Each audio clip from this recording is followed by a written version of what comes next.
Selamat pagi dan salam sejahtera saya ucapkan kepada Dr. Halina selaku pensyarah khusus UL Komunikasi Antara Budaya.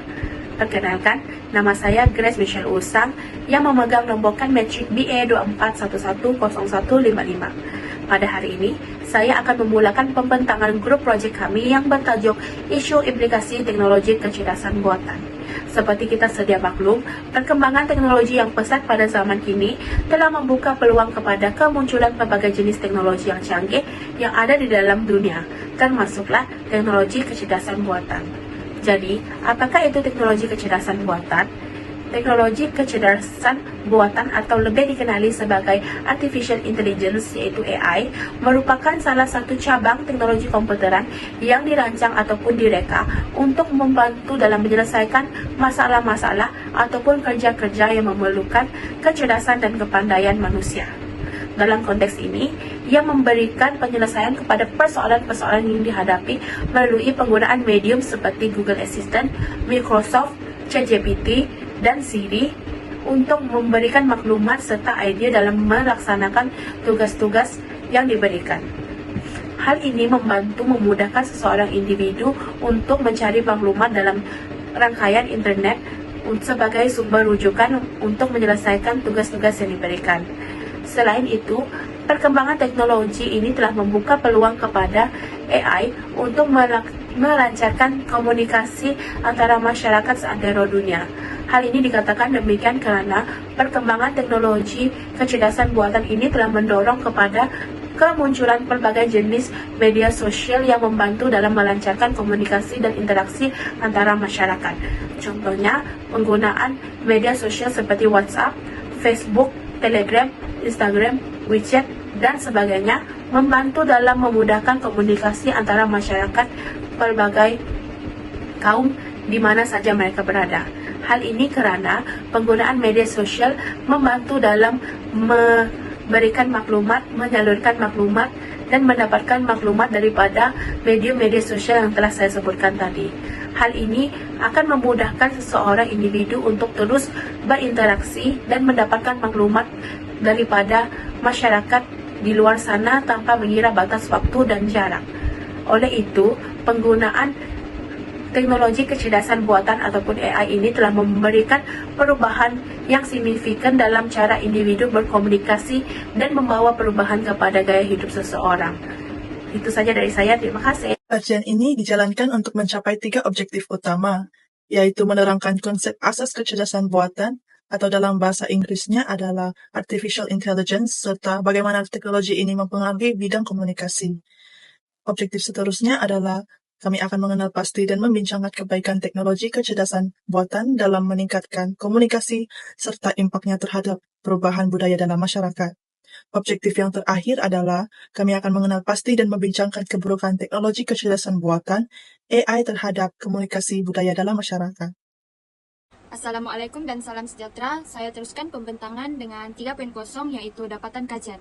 Pada soalan 1, yaitu terangkan konsep kecerdasan buatan, Artificial Intelligence atau lebih dikenali sebagai AI dan hubungannya dalam bidang komunikasi. Artificial Intelligence atau lebih dikenali sebagai kecerdasan buatan adalah berkaitan dengan proses pemikiran, penyelesaian masalah dan pembelajaran. Hal ini berfokuskan kepada pembangunan sistem dan mesin yang mampu melakukan kerja biasa yang memerlukan kecerdasan manusia.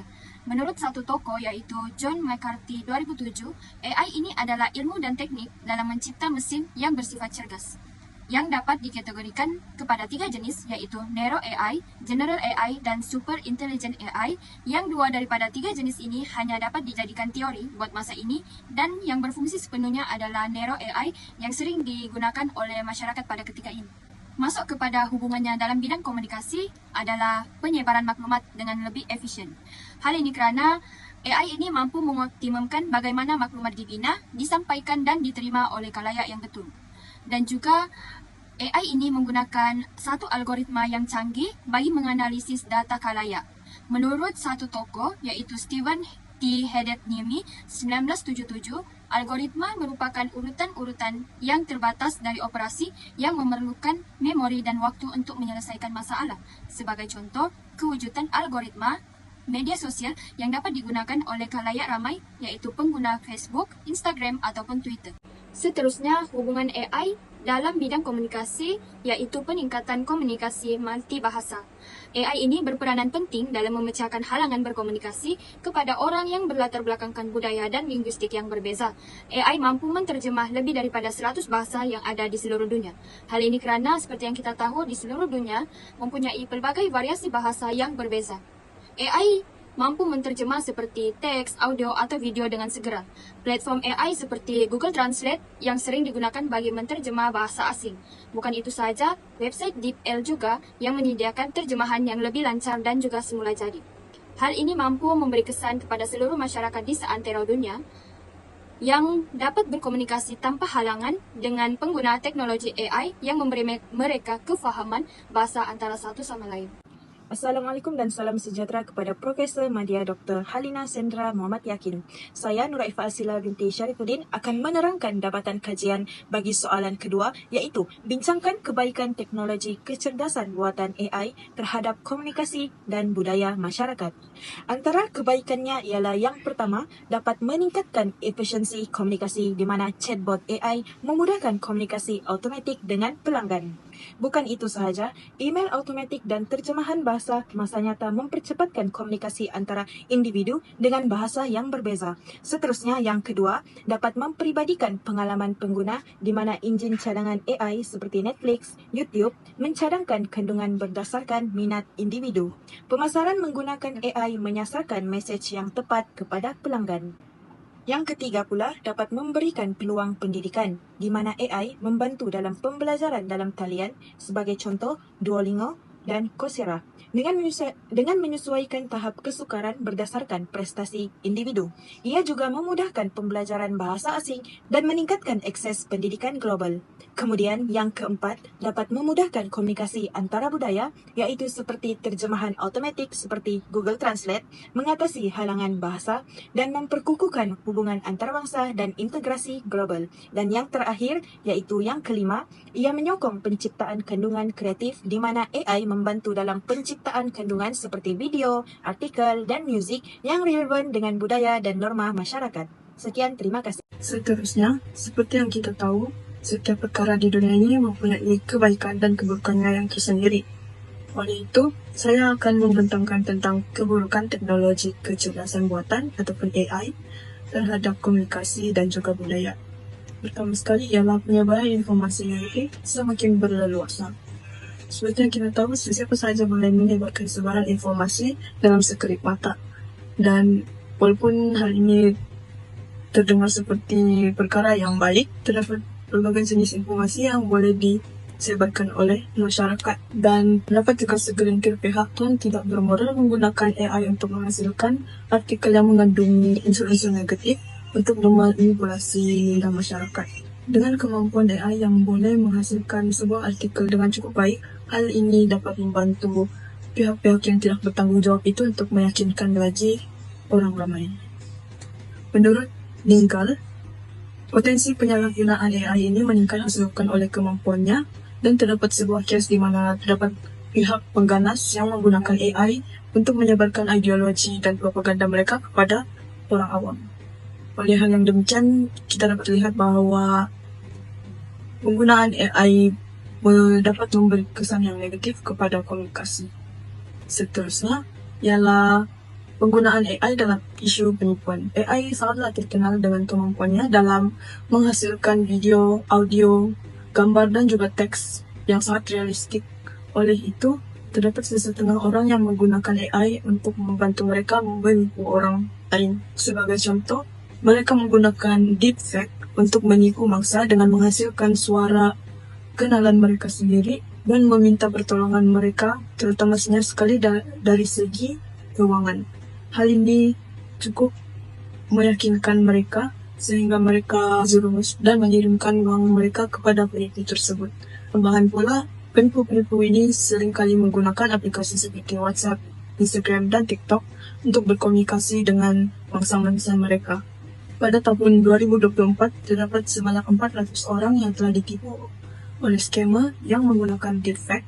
Tuntasnya, jelaslah bahawa AI juga boleh digunakan untuk menipu orang ramai. Seterusnya, kita akan beranjak kepada keburukan AI terhadap budaya. Keburukan yang pertama ialah manusia terlalu bergantung kepada AI untuk menghasilkan seni dan juga seni tersebut tidak mempunyai sebarang nilai kemanusiaan.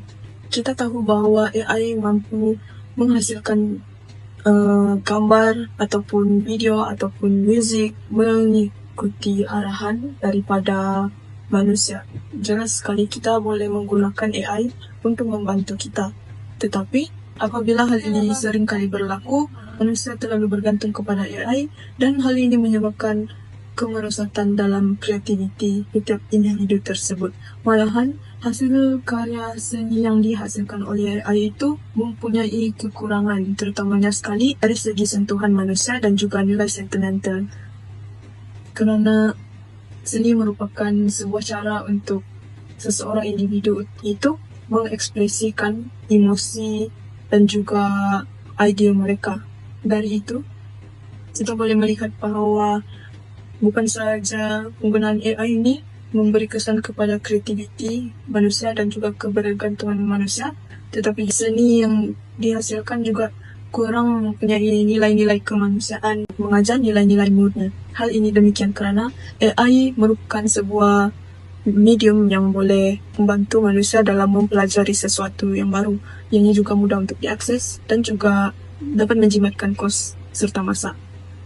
Namun begitu, terdapat sesuatu yang AI tidak mampu untuk sampaikan kepada penggunanya, iaitu nilai-nilai murni.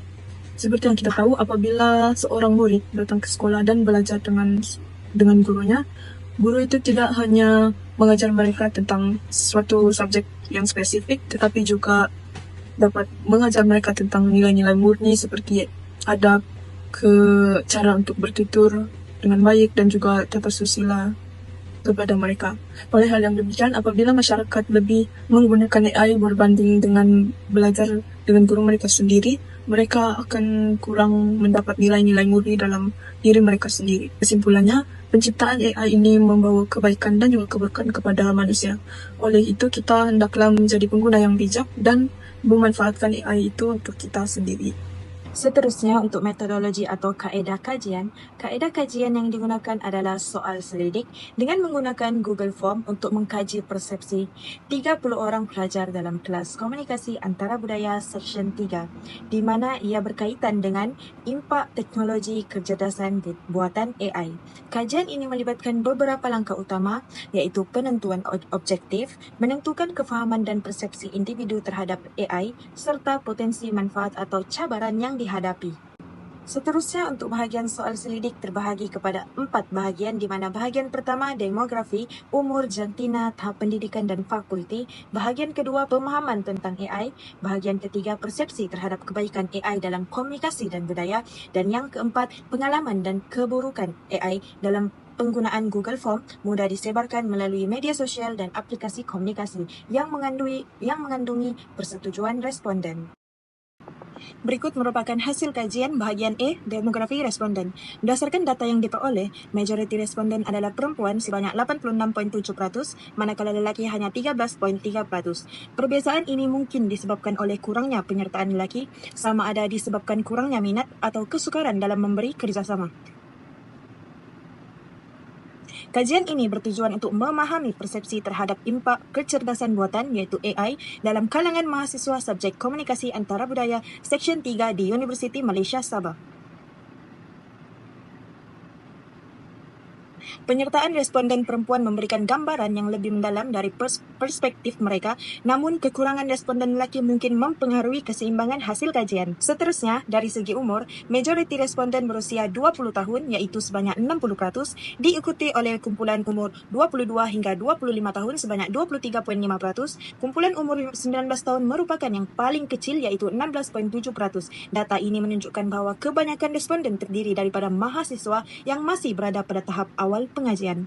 Perbezaan peratusan ini mungkin disebabkan oleh struktur usia dalam kalangan mahasiswa subjek komunikasi antarabudaya Seksyen 3, di mana kebanyakan mereka berusia sekitar 20 tahun, dan untuk kajian masa depan, pengambilan sampel yang lebih seimbang dari segi umur boleh membantu mendapatkan pandangan yang lebih pelbagai tentang bagaimana umur mempengaruhi persepsi terhadap teknologi AI.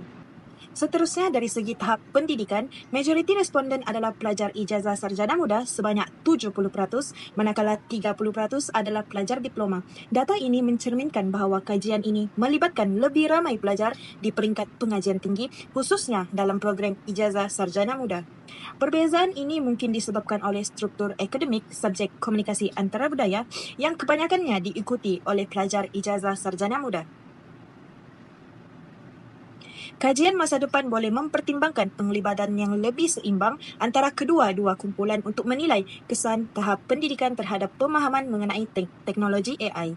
Dan yang terakhir, dari segi fakulti, majoriti responden berasal daripada Fakulti Perniagaan, Ekonomi dan Perekonomian sebanyak 30%, diikuti oleh Fakulti Sains Sosial dan Kemanusiaan 23.3%, Fakulti Perubatan dan Sains Kesihatan 20%, dan Fakulti Komputeran dan Informatik sebanyak 10%. Perbezaan ini mencerminkan penglibatan yang lebih tinggi dari fakulti berkaitan bidang kemanusiaan dan perniagaan berikutan subjek kajian komunikasi antarabudaya. Walaupun sedikit, penyertaan bagi fakulti komputeran dan informatik memberi perspektif teknikal terhadap kecerdasan buatan iaitu AI. Dalam bagian B pula, ia menilai pemahaman konsep kecerdasan buatan, AI. Soalan pertama bertanya sama ada responden mengetahui apa itu kecerdasan buatan. Data menunjukkan bahawa 96.7% responden menjawab ya, menandakan kebanyakan mereka mempunyai pengetahuan asas mengenai AI. Hanya 3.3% menjawab tidak, menunjukkan bahawa hampir semua responden sudah terbiasa dengan konsep AI. Dapatan ini mencerminkan bahawa AI merupakan topik yang tidak asing bagi kebanyakan mahasiswa. Namun, peratusan kecil yang tidak mengetahui AI menunjukkan perlunya usaha untuk meningkatkan kesedaran, terutama bagi mereka yang kurang terdedah kepada teknologi. Berdasarkan carta tersebut, dapatan kajian menunjukkan persepsi positif terhadap kecerdasan buatan dalam kalangan responden. Sebanyak 66.7% responden memberikan skor 4 pada skala persepsi yang menunjukkan mereka menganggap AI sebagai sangat berguna. Manakala 33.3% memberikan skor 3 melihat AI sebagai berguna. Dapatan ini menunjukkan majoriti responden menyadari potensi besar AI dalam mempermudahkan kehidupan harian dan meningkatkan kecekapan dalam bidang seperti pendidikan, pekerjaan, dan komunikasi. Walaupun tiada skor rendah, perbezaan antara sangat berguna dan berguna mungkin mencerminkan variasi dalam tahap keyakinan atau pengalaman individu dengan teknologi AI. Berdasarkan carta seterusnya, seramai 76.6% responden menyatakan bahwa mereka pernah menggunakan teknologi kecerdasan buatan, seperti ChatGPT, Canva AI, Google Assistant, Deep AI, atau alat komunikasi otomatis lain. Sebaliknya, 23.3% responden tidak pernah menggunakannya. Dapatan ini menunjukkan bahwa majoriti responden sudah berpengalaman dengan aplikasi AI. Ini menunjukkan mereka menerima dan menggunakan teknologi ini dalam kehidupan seharian mereka. Alat seperti ChatGPT dan Google Assistant mungkin populer kerana kemudahan penggunaannya. Manakala peratusan kecil yang tidak pernah menggunakannya mungkin disebabkan oleh kurangnya pendedahan atau keperluan terhadap teknologi tersebut.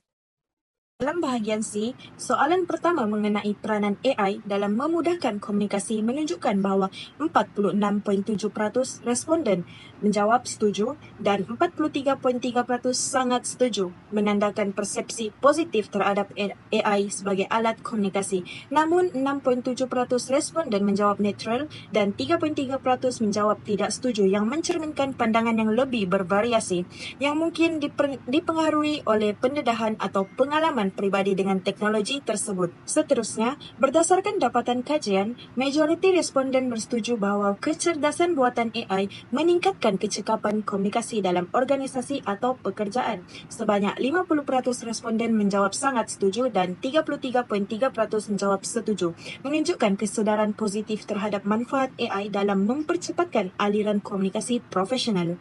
Namun, 6.7% memberi jawapan neutral dan 6.7% tidak setuju, yang mencerminkan pandangan yang lebih bervariasi mungkin disebabkan kekurangan pengalaman atau kebimbangan terhadap kebergantungan teknologi AI.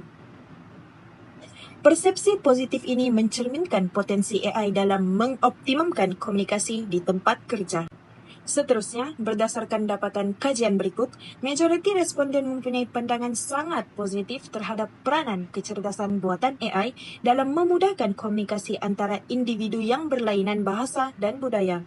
Sebanyak 56.7% responden sangat setuju dan 33.3% setuju, manakala hanya 10% yang netral.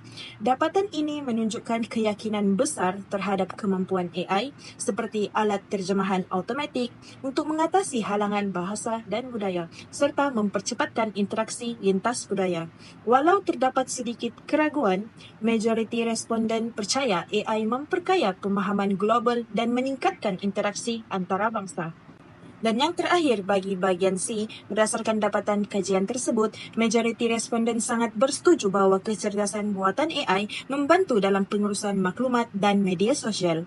Sebanyak 60% responden menjawab sangat setuju dan 40% menjawab setuju, menunjukkan pengiktirafan terhadap peranan AI dalam memudahkan pengurusan data, kandungan, dan interaksi dalam platform media sosial.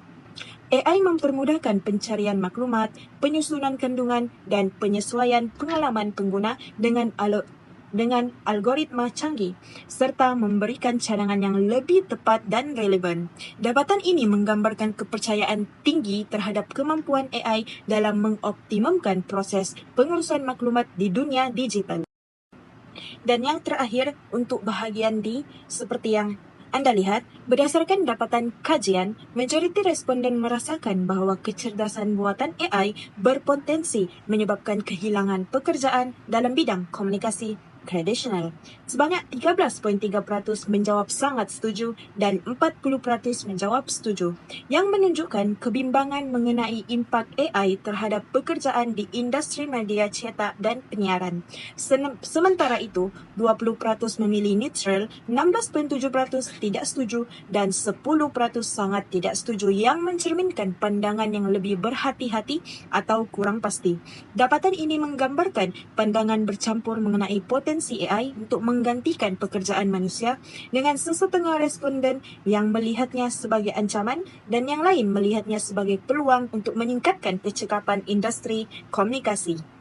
Seterusnya, berdasarkan dapatan kajian berikut, responden memberikan pelbagai pandangan mengenai kesan kecerdasan buatan AI terhadap interaksi bersemuka dan komunikasi tradisional. Sebanyak 30% responden menjawab sangat setuju dan 23.3% menjawab setuju, yang menunjukkan kebimbangan bahawa AI boleh mengurangkan interaksi bersemuka. Sebaliknya, 20% memilih neutral dan 20% memilih tidak setuju, manakala 6.7% menjawab sangat tidak setuju, yang mencerminkan pandangan bahawa AI tidak seharusnya menggantikan komunikasi bersemuka. Dapatan ini mencadangkan bahawa ada perbezaan pendapat mengenai impak AI terhadap hubungan manusia, dengan sebahagiannya melihatnya sebagai ancaman kepada interaksi sosial, sementara yang lain menganggapnya sebagai alat yang memudahkan komunikasi. Seterusnya, berdasarkan dapatan kajian yang seterusnya pula, responden menunjukkan kebimbangan terhadap potensi kecerdasan buatan AI dalam menyebarkan berita palsu. Sebanyak 36.7% responden menjawab sangat setuju dan 23.3% menjawab setuju, yang menunjukkan kebimbangan besar terhadap kemampuan AI untuk menyebarkan maklumat palsu. Dan sebanyak 20% memilih neutral, sementara 10% tidak setuju dan 10% lagi sangat tidak setuju, yang menunjukkan sebahagian responden tidak melihat AI sebagai punca utama masalah ini. Dapatan ini menunjukkan kesedaran tinggi terhadap penyalahgunaan AI dalam penyebaran maklumat yang salah.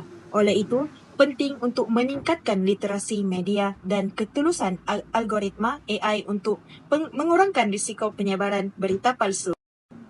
Berdasarkan dapatan kajian soalan 4, responden menunjukkan pandangan berbeza mengenai pengaruh kecerdasan buatan AI terhadap budaya tempatan. Sebanyak 30% responden menjawab sangat setuju dan 23.3% menjawab setuju bahawa AI dapat memperkenalkan budaya asing, terutama melalui media sosial dan aplikasi AI. Namun, 30% memilih neutral dan menunjukkan ketidakpastian mengenai impak tersebut. Sebahagian kecil kecil iaitu 10% menjawab tidak setuju dan 6.7% menjawab sangat tidak setuju. Percaya AI tidak memberi kesan besar terhadap budaya tempatan. Dapatan ini mencerminkan kebimbangan bahawa AI mungkin mempengaruhi identiti budaya tempatan dengan memperkenalkan budaya asing. Namun, ada juga yang berpendapat bahawa pengaruh ini tidak terlalu besar. Dan yang terakhir, berdasarkan dapatan kajian tersebut, kebimbangan terhadap penyalahgunaan data pribadi melalui kecerdasan buatan AI adalah tinggi dalam kalangan responden. Sebanyak 46.7% responden menjawab sangat setuju dan 20% menjawab setuju bahawa AI berpotensi menyalahgunakan data pribadi dalam komunikasi digital. Sebanyak 26.7% memilih netral, menunjukkan ketidaktentuan mengenai impak AI terhadap keselamatan data. Hanya 6.7% yang jawab tidak setuju dengan potensi penyalahgunaan tersebut. Dapatan ini mencerminkan kesedaran yang tinggi tentang risiko penyalahgunaan data pribadi dalam penggunaan AI. Oleh itu, perlindungan data yang kukuh dan transparansi dalam penggunaan AI perlu dipastikan untuk mengelakkan penyalahgunaan dan melindungi privasi pengguna. Hai semua, dalam video kali ini saya akan terangkan tentang rumusan, isu dan implikasi teknologi kecerdasan buatan atau AI. Mari kita lihat lebih lanjut. Yang pertama, kita perlu ada pengambilan peraturan dan undang-undang yang jelas untuk mengawal penggunaan AI. Tanpa kawalan yang betul, teknologi ini boleh disalahgunakan. Misalnya, dengan mengambil data pribadi tanpa izin. Dengan adanya peraturan yang ketat, kita dapat memastikan AI digunakan secara bertanggung jawab dan tidak mendatangkan kesan negatif kepada masyarakat. Seterusnya, pendidikan dan kesadaran. Masyarakat perlu diberi pemahaman yang lebih mendalam tentang apa itu AI, bagaimana ia berfungsi, dan apa risikonya. Selain itu, pekerja perlu dilatih semula supaya dapat menyesuaikan diri dengan perubahan dalam pasaran kerja yang dipacu oleh AI. Dengan cara ini, kita dapat minimumkan kesan buruk otomasi terhadap pekerjaan tradisional. Selain itu, dalam pembangunan AI, kita perlu mengambil pendekatan etika. Teknologi AI harus dibangunkan secara prinsip yang melindungi hak asasi manusia, menghindari diskriminasi, dan memastikan ia memberi manfaat kepada semua lapisan masyarakat. Ini penting untuk memastikan AI digunakan untuk kebaikan, bukan sebaliknya. Kesimpulannya, dengan pengembangan peraturan yang ketat, pendidikan yang melindungi, dan pembangunan AI beretika, kita boleh memastikan teknologi ini memberikan impak positif tanpa merugikan manusia. Terima kasih karena menonton, dan jangan lupa untuk berkongsi video ini supaya lebih ramai orang paham tentang isu ini. Bye!